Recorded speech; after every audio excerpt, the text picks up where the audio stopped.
If you're applying for a learner's permit online in New York, here's a quick and easy guide to help you through it.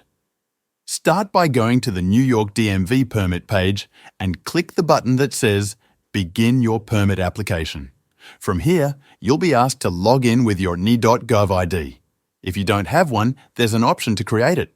It only takes a few minutes. Once you're logged in, you'll answer a few basic questions about yourself.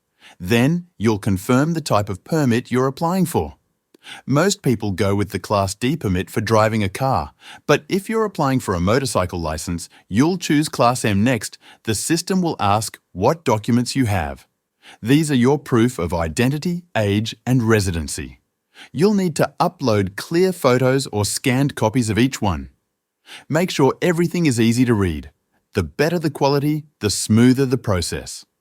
After uploading your documents, you'll get a chance to review your entire application before submitting it.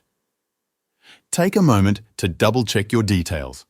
Now, if you're eligible for the online written test, you'll get a prompt to begin. Once you click that you're ready, the test starts right away. You need to score at least 80% overall, and at least half of the road sign questions must be correct. If you don't pass, you can apply again, but you'll need to wait at least 6 hours. Once you pass the test, you'll get an email with a link to schedule an in-person visit to your local DMV office.